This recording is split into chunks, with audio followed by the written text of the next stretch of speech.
주영석 기자의 뉴스 속으로. 뉴스 속으로는 예방과 치료의학도 최고, 리퍼도 최고, 시니어 어르신들에게 서울 메디칼 그룹이 최고, 서울 메디칼 그룹 제공입니다. 도널드 트럼프 대통령이 이번 주 이 일본 오사카에서 열리는 G20 정상회의 직후에 곧바로 한국을 방문하는 일정이 공식 발표됐습니다. 특히 이 트럼프 대통령이 한국을 방문할 동안에 이 비무장지대 DMZ를 찾을 예정이어서 미북 정상회담 혹은 남북미 정상회담이 판문점에서 열리게 될지 비상한 관심이 모아지고 있습니다. 주영석 기자. 네, 안녕하십니까. 자, 이 트럼프 대통령의 한국 방문이 공식적으로 확정 발표되면서 네. 구체적인 일정까지 다 나왔네요. 네, 그렇습니다. 뭐 이 내용은 사실은 뭐 언론 보도를 통해서 그동안 계속 나왔는데 오늘 이제 오피셜하게 발표가 됐다. 그 점이 이제 큰 의미가 있다 볼 수 있겠고요. 네. 오늘 고민정 청와대 대변인이 청와대 춘추관에서 도널드 트럼프 대통령의 한국 방문을 공식 발표했습니다. 29일 토요일 날 한국 시간으로 토요일 오후에 토요일 오후에 1박 2일 일정으로 한국을 방문한다는 그런 내용입니다. 아마 LA 시간으로는 토요일 새벽쯤이 될 것 같습니다. 그리고 30일 일요일 날 그 다음 날 일요일 날 한미 정상회담 개최가 되고 30일 일요일 오후에 오산 공군기지를 통해서 이제 미국으로 출국한다. 이제 이런 내용이 되겠습니다. 그래서 주목해야 될 것은 토요일 오후인데 정확히 뭐 몇 시쯤이 될지 모르겠지만 거의 저녁 시간쯤 되지 않을까 싶고요. 한국을 찾은 다음 날 문재인 대통령과 한미 정상회담을 갖게 되는데 문재인 대통령 취임 이후에 벌써 8번째 한미 정상회담이 됩니다. 많이 만났어요. 네, 많이 만났어요. 네. 그리고 가장 최근에 만난 게 지난 4월 워싱턴 DC에서 만나서 한미 정상회담을 가졌던 건데 이 80여일 만에 한미 정상회담이 장소를 바꿔서 또 벌어지는 거니까 굉장히 자주 이루어진다 이렇게 볼 수 있겠고요. 트럼프 대통령이 한국을 방문하는 것은 이번이 두 번째입니다. 2017년 11월에 한국을 방문했었고 그 후 약 19개월 만에 한국을 찾는 겁니다. 특히 이번엔 타이밍이 굉장히 중요하죠. 네. 일본 오사카에서 G20 정상회의가 28일 금요일 29일 토요일 이틀간 열리니까 G20 정상회의가 끝나자마자 바로 한국으로 이제 오게 되는 겁니다. 그 G20 정상회의는 아시다시피 뭐 트럼프 대통령이 시진핑 주석이라든가 푸틴 대통령이라든가 아베 총리라든가 또 문재인 대통령이라든가 이 주요 국가 정상들과 이제 연쇄적으로 뭐 회담을 할 예정이고 특히 이제 아무래도 시진핑 주석과의 회담이 가장 관심을 모으고 있는데 이런 그 회담 직후에 한국을 오는 것이기 때문에 이게 그 단순한 그런 어떤 방문이 아니라 굉장히 의미 있는 방문이 될 것이다. 이제 이런 생각이 있고요. 또 최근에 뭐 서신 교환 그 트럼프 대통령과 김정은 북한 국무위원장의 그 서신 외교 이게 굉장히 좀 화제가 되고 있는데 그런 어떤 그 서신 외교를 하면 한 끝에 지금 이렇게 한국을 찾는 거기 때문에 또 그런 어떤 또 여파도 있을 것으로 그런 서신 외교의 어떤 영향 어떤 모습을 보일까 한국에 와서 여러 가지로 이번 한국 방문이 많은 관심을 지금 모으고 있습니다. 무엇보다 지금 이번 방안이 네. 집중을 받고 있는 것은 비무장지대죠. DMZ를 이제 트럼프 대통령이 방문한다는 소식이 알려지면서부터인데 그렇죠. 장소가 장소이다 보니까 여기서 지금 북한 김정은과의 깜짝 만남이 성사될 가능성도 있다. 뭐 이런 얘기가 솔솔 나오고 있어요. 네, 그렇습니다. 물론 뭐 김정은 위원장과의 만남이 아니어도 미국 대통령이 판문점을 방문하는 건 있을 수 있습니다. 충분히 있을 수 있는데 그렇지만 또 여러 가지 정황상, 상황상 지금 현재 요즘 돌아가는 어떤 분위기상 단순히 트럼프 대통령이 그냥 DMZ 한번 둘러보러 간다. 이것보다는 DMZ에 갔을 때 어떤 그 깜짝 그런 상황이 벌어지지 않을까 지금 이런 예상이 나오고 있는데요. 이 전문가들, 이 북한 문제 전문가들은 이 한국 방문을 계기로 해서 트럼프 대통령의 한국 방문을 계기로 해서 남북 국경 지역에서 이 DMZ가 남과 북의 국경이 접하고 있는 지역이잖아요. 네. 거기서 김정은 위원장과의 만남, 결국 이제 판문점에서 만나는 거죠. 판문점 회담이 열릴 가능성이 있다. 이제 이런 얘기를 하고 있습니다. 전문가들은 그 트럼프 대통령이 그동안 김정은 위원장과 계속 서신을 주고받은 것 이게 단순히 어떤 친분을 위한 뭐 그런 서신일 수는 없는 것이고요.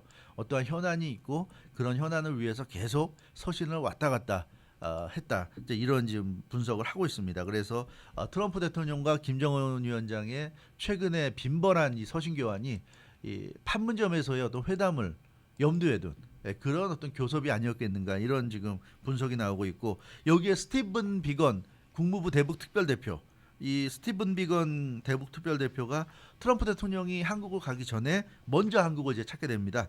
그래서 비건 그 대북 특별 대표가 한국에 머물면서 마지막 그런 그 물밑 작업을 하지 않겠는가 또 이런 이제 분석도 있고요. 그래서 무언가 지금 물밑에서는 한창 지금 작업이 잘 진행되고 있지 않은가. 그런 지금 분석이 나오고 있습니다. 특히 이번에 관심을 모으는 게 단순한 미북 정상회담뿐만 아니라 남북미 정상회담 가능성도 있어요. 왜냐하면 문재인 대통령과 트럼프 대통령이 당연히 만날 것이고 이 DMZ도 지금 같이 간다고 돼 있거든요. 당연히 그렇겠죠. 뭐 혼자 갈 리가 없죠. 같이 갈 건데 그래서 같이 가게 되면 자연스럽게 남북미 정상이 판문점에서 만나는 이제 그런 그림이 나올 가능성이 있지 않겠는가. 이런 지금 얘기도 나오고 있습니다. 물론 오늘 현재 청와대 핵심 관계자가 이름을 밝히지 않은 핵심 관계자가 언론과 인터뷰한 걸 보면 트럼프 대통령의 방한 기간 동안에 남북미 정상회담 계획은 없다 이런 얘기를 했어요. 근데 이건 뭐 계획은 없지만 또 그때 가서 계획에 없었던 일이 벌어질 수도 있는 것이고 그래서 오늘 현재는 뭐 좀 부정하는 발언을 했지만 앞으로 상황을 좀 지켜봐야 될 것 같습니다. 이 뭐 남북미 정상회담이나 또는 미북 정상회담이 열린다고 한다면 뭐 청와대가 나서 갖고 그걸 인정할 수는 없는 거니까요. 당연히 이건 부인해야 될 부분이고요. 사전에 얘기하진 않을 것 같습니다. 그래서 지금 오늘 청와대에서 얘기한 남북미 정상회담 계획이 없다는 말은 뭐 큰 의미가 있는 발언은 아닌 것 같고요. 네. 그리고 중요한 게 판문점에서 이루어지는 회담이니까 사실은 거기는 뭐 일반인들이 들어갈 수가 없는 곳이잖아요. 그리고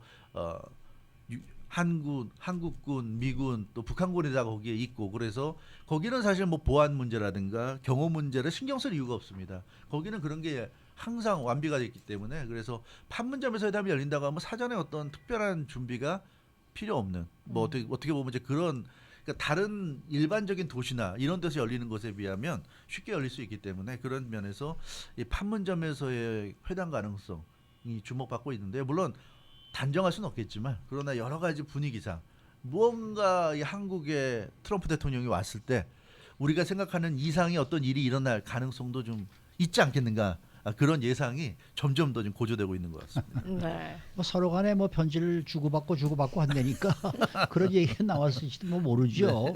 오늘도 지금 트럼프 대통령이 백악관에서 이 인터뷰를 하면서 네. 김정은에게 매우 다정한 친서를 내가 보냈다라고 지금 얘기를 했다고 그러는데 자 어쨌든 뭐 두 차례 미북 정상회담이 열렸지만은 아직 그 어떤 뭐 뚜렷한 결과물이 지금 안 나오고 있는 거 아니겠습니까? 그렇죠, 맞습니다. 그러니까 만일에 이번에 3차 미북 정상회담을 한다, 네. 혹은 남북미 정상회담이 저 벌어진, 판문점에서 네. 열린다. 어떤 결과물이 나올 수 있다고 생각하십니까? 글쎄요 이번에 근데 워낙에 지금은 뭐 그래도 1차 미북 정상회담, 2차 미북 정상회담은 어느 정도는 공개적으로 진행이 됐어요. 그래서 회담을 앞두고 어느 정도 시점에 와서는 어떤 논의를 한다 이런 게 나왔는데 지금은 워낙에 이 좀 비밀스럽다고 할까요? 친서 얘기는 공개가 됐지만 친서의 구체적인 내용도 공개하지 않았고 그래서 우리가 추측할 수밖에 없기 때문에 지금 이런 분위기라면 뭐 갑자기 북핵 문제가 비핵화 문제가 타결이 된다거나 이런 걸 기대하기는 어렵고요. 그러나 어느 정도 아웃라인을 잡는 정도의 발표는 있을 수 있다. 지금 이런 분석이 나오는 것 같습니다. 그래서 트럼프 대통령과 김정은 위원장 둘이 만난 거나 또는 문재인 대통령까지 셋이 만나게 될 경우에는 그런 일이 벌어진다면 비핵화와 관련한 어떤 전향적인 그런 원칙적인 합의가 이루어질 수 있고 디테일한 거는 그런 합의를 바탕으로 해서 실무자들이 맞춰 나가는 그런 쪽이 될 가능성이 있지 않겠는가 지금 이런 예상이고요. 어찌됐건 요즘에 글로벌 문제를 해결하는 방식은 누가 뭐라고 해도 정상회담입니다. 그러니까 정상회담은 모든 국제적인 세계적인 문제를 해결하는 가장 기본적이고 효과적인 수단이에요. 세계 각국의 수장들이 만나서 주요 현안들에 대한 합의를 통해서 해법을 찾는 방법 이게 정상회담이거든요. 그래서 유엔 같은 국제기구를 통한 이 주요 핫 이슈 해결은 기대하기 어렵습니다. 뭐 그 유엔 같은 국제기구에서 한다고 해봐야 거기에 나가는 각국을 대표하는 대표자들이 서로 평행선만 자기 입장만 얘기하기 때문에 타협한다고 해도 결국 최고 지도자가 그걸 인정을 해야 되기 때문에 그래서 요즘은 정상회담이 대세고 그래서 이번에 그 한국에서 특히 또 DMZ에서 이렇게 북미 또는 남북미 이렇게 그 정상들이 모이는 건 굉장한 의미가 있다 이렇게 볼 수가 있을 것 같습니다. 특히 오늘 청와대 발표 내용을 보면 좀 그런 걸 우리가 엿볼 수가 있는데요. 한미 동맹을 더욱 공고해야 할 것이다. 이번에 이제 트럼프 대통령이 한국을 찾게 되면 그리고 한반도의 완전한 비핵화를 통한 평화 구축이 목표다 이런 얘기를 했어요. 그리고 목표 실행을 위한 그러니까 한반도의 완전한 비핵화라는 목표 실행을 위한 한미 양국의 긴밀한 공조 방안을 심도 있게 논의할 것이다. 이제 이렇게 얘기했습니다. 그래서 뭐 노력한다는 얘기긴 하지만 어찌 됐건 완전한 비핵화 이 얘기를 청와대가 오늘 강조했다는 것이 눈에 띄고요. 그리고 그 친서가 지난 그 주말에 보도가 돼서 굉장히 관심을 모았는데 북한이 공개를 했죠. 조선중앙통신이 트럼프 대통령이 김정은 위원장에게 친서를 보냈다는 사실을 전했습니다. 그래서 이 김정은 위원장 반응까지 보였어요. 김정은은 트럼프 대통령의 친서를 읽은 뒤에 흥미롭다. 남다른 용기가 보인다. 이렇게 반응했다고 하고요. 트럼프 대통령의 정치적인 판단 능력과 남다른 용기에 대해서 김정은 위원장이 사의를 표했다. 이렇게 북한의 조선중앙통신이 전했습니다. 이 흥미로운 내용은 과연 무엇이고 트럼프 대통령의 정치적인 판단 능력은 또 뭐고 그리고 트럼프 대통령의 남다른 용기는 또 뭔지 굉장히 이게 아리송합니다. 뭔가가 있는 것 같긴 한데요. 아무튼 굉장히 좀 흥미로운 내용이고 조선중앙통신의 영문판을 보면 훌륭한 내용, excellent content라고 했어요. 그래서 이게 상당히 좀 우리의 관심을 지금 집중시키고 있습니다. excellent content가 과연 무엇일 것인가. 그리고 평양타임스, 북한의 영자신문입니다. 평양타임스는 좋은 제안을 했다 이런 얘기를 했어요. Good suggestions 이렇게 얘기했습니다. 그래서 트럼프 대통령이 김정은 위원장에게 좋은 제안을 했다. Good suggestions. 그래서 이 Good suggestions의 내용이 또 뭔지 굉장히 관심이 좀 모아지고 있는데 그래서 상당수의 이 한반도 전문가들 또 북한 전문가들이 이런 예측을 하고 있는데요. Excellent content 그리고 Good suggestions의 내용이 결국은 판문점에서의 만남이 아니겠는가 이런 지금 예상들을 하고 있는 겁니다. 그래서 이 판문점에서 만나는 것 자체가 목적이 될 수는 없으니까 그건 이제 수단이 돼야 되는 거니까 결국 판문점에서 만나서 이러이러한 어떤 원칙적인 결과에 대한 합의를 보자 하는 그런 이제 메시지가 트럼프 대통령의 친서에 담겨 있지 않았겠는가. 그리고 그런 친서를 트럼프 대통령이 보내기 전에 받은 김정은으로부터 받은 뭐 한 번이 아닌 것 같아요. 여러 번 받은 것 같은데 그 김정은의 여러 번에 걸친 친서는 아마도 그런 내용을 제안한 것이 아닐까. 그리고 그 제안을 받아서 트럼프 대통령이 뭔가 화답을 했고 그래서 판문점에서 만남이 이루어지는 것이 아니냐 이런 예상들이 굉장히 뭐 미국과 한국 양쪽에서 다 나오는 것 같습니다. 지금. 그 다정한 편지의 내용이 뭔가 너무 궁금하다는 거죠.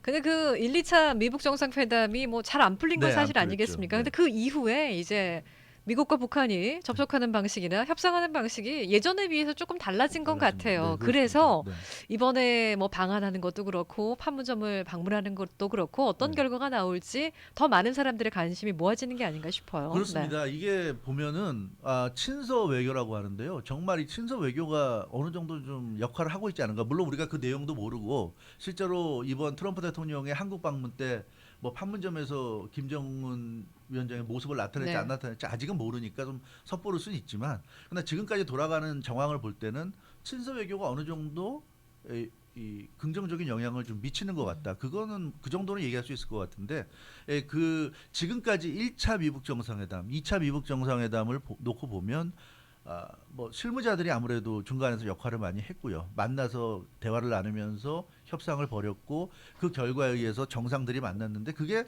결국은 두 번에 걸쳐서 별로 그렇게 뚜렷한 결과를 얻지 못했어요. 네. 첫 번째 만남은 뭐 상견례 의미가 있으니까 그렇다 치더라도 두 번째 만남에서는 뚜렷한 결과가 나올 줄 알았는데 전혀 그러지 못했고 오히려 결렬이 됐거든요. 그렇기 때문에 지금까지의 방식으로는 안 되겠다. 그래서 아마 택한 게 이 서신을 통한 친서를 통한 이런 외교가 아니겠는가. 그러니까 정상들이 직접 글을 써가지고 그거를 직접 상대방에게 전달하는. 그렇다고 해서 정상들이 바쁜데 거리도 많이 떨어져 있는데 수시로 만날 수는 없으니까 그렇다고 전화 붙잡고 얘기하기도 좀 그렇고 그러니까 결국은 친서를 통해 가지고 서로의 뜻을 전달하고 또 서로의 뜻을 전달받고 하는 그런 과정을 택한 것 같은데 그것이 좀 성공한 것이 아닌가 싶고요.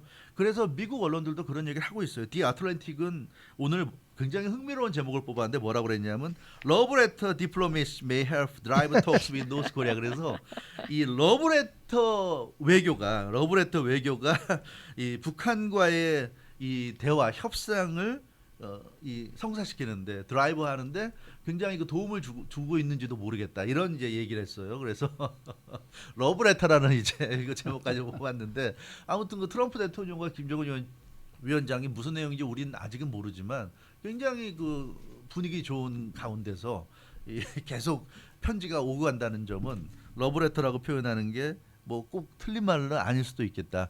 그 사랑이라는 게 뭐 남녀간의 사랑 이런 것뿐만이 아니라 이런 외교를 하는 데 있어서도 정상들 간의 기본적인 어떤 신뢰를 깔고 간다는 점에서 이렇게 러브레터라는 표현을 쓴 것 같은데요. 아무튼 그 미국이나 북한의 반응을 보면 대단히 훌륭하고 좋은 내용이 들었다. 트럼프 대통령도 김정은 위원장의 친서를 받았다는 걸 공개하면서 그런 얘기를 했어요. 내용을 자기가 공개할 수는 없지만 굉장히 좋은 내용이고 훌륭한 내용이고 뭐 이런 얘기를 했단 말이에요. 그래서 양쪽이 다 비슷한 반응을 지금 보이고 있어요. 그래서 단순히 양국 정상이 어떤 우위만 다지는데 그친 것이 아니라 어떤 알맹이가 있는 분명히 어떤 비핵화라든가 북한 핵 문제라든가 뭐 이런 것과 관련한 좀 알맹이 있는 내용들이 오고 갔을 가능성이 있지 않겠는가. 그래서 이번 트럼프 대통령의 방안이 더욱더 기다려지고 궁금한데요.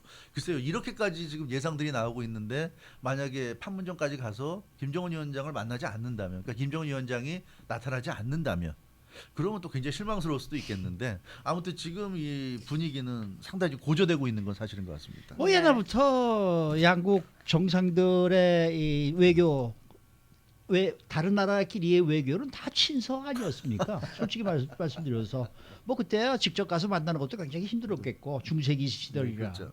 뭐 한국이 예를 들어서 뭐 일본과 청나라나 뭐 그때 뭐 사신 보내든지 네, 그렇죠. 아니면 친서를 보내든지 뭐 서로 받고 왔던 게 전부가 다 친서 아니겠습니까? 그러니까 이제 그런 거는 뭐 이제 좀 가는데 사람이 편지를 보내게 되면은 솔직히 말해서 하고 싶은 얘기 다 할 수 있거든요. 아 바로 그죠. 네. 직접 만나서 얘기할 때는 참 말하기가 힘들 거라고요. 아무래도 좀 얼굴 보고 하면 얼굴 보고 얘기하면 저 사람 그렇죠. 서로 신경 쓰게 되고 민망한 것도 있고 자기 하니까. 예, 나라의 그렇죠. 이익을 네, 위해서 이 얘기는 내가 절대로 하면 안 돼. 안 뭐 돼. 이런 뭐 식의 이런, 어떤 예. 제한적인 얘기밖에 할 수가 없는 건데 편지를 쓰게 되면 좋잖아요. 좋죠, 아, 좋죠. 얼굴이 안 보이고 안 우선 보이고. 내가 내 얘기부터 쓰니까. 써서 보내게 되니까 그렇죠. 그러다가 보면 뭐 서로가 진심이 통할 수 있게 되지 않을까 생각을 합니다만은 글쎄요 어떻게 될까요 이게. 자 수고 많으셨습니다. 네, 감사합니다. 네, 주영석 기자였습니다. 주영석 기자의 뉴스 속으로. 뉴스 속으로는 예방과 치료의학도 최고, 리퍼도 최고, 서울 메디칼 그룹 제공이었습니다.